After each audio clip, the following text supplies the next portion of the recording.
Good afternoon friends. আজকের video title আর thumbnail দেখে তোমরা নিশ্চয়ই বুঝতে পেরেছো যে আমি আজকে ভিডিওটা কী সংক্রান্ত বানাচ্ছি। হ্যাঁ, ঠান্ডা ঠান্ডা প্রাণ জুড়ানো বেলের শরবত।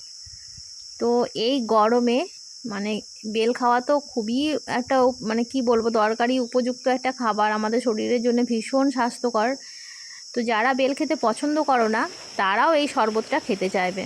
তো আমি কি প্রসেসে বানাচ্ছি সেটাই তোমাদের সাথে শেয়ার করছি। তো অনেকে অনেকভাবে বানায় বেলের শরবত, কিন্তু আমি যেটা বানাই সেটাই শেয়ার করব।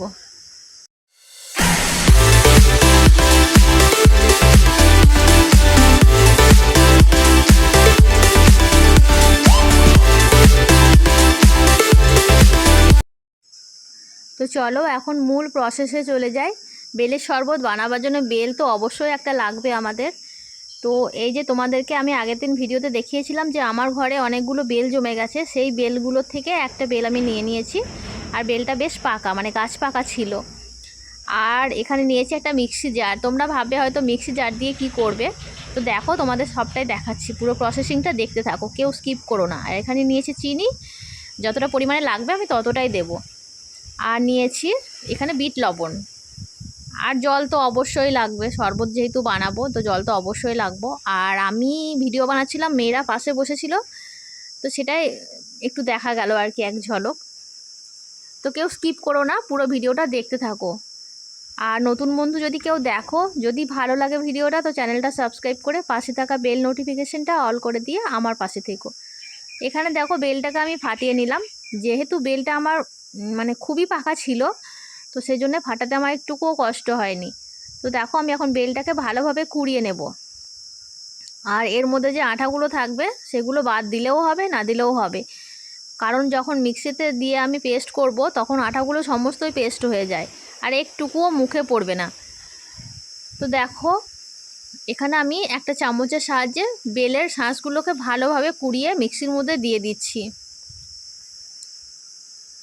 আর এই অবস্থায় বন্ধুদের একটা কথা বলি, যারা আসছো ভিডিও দেখছো, ভালো লাগছে না, স্কিপ করে দিচ্ছ, প্লিজ বন্ধুরা তোমাদের কাছে অনুরোধ, তোমরা স্কিপ করে ভিডিও দেখো না। যার যতটুকু ভালো লাগবে দেখো, না ভালো লাগবে আমার ভিডিও দেখো না, কিন্তু স্কিপ করে এইভাবে আমার চ্যানেলটা রিচ ডাউন তোমরা করো না।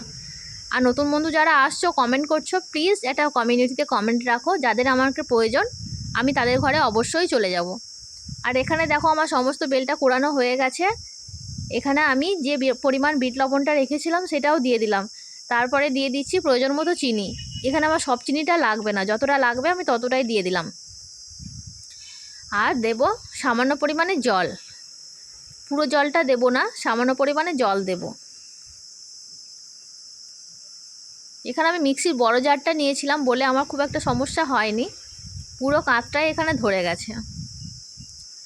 তারপরে চলো পেস্ট করে নিয়ে আসি, তারপর তোমাদের আবার দেখাচ্ছি।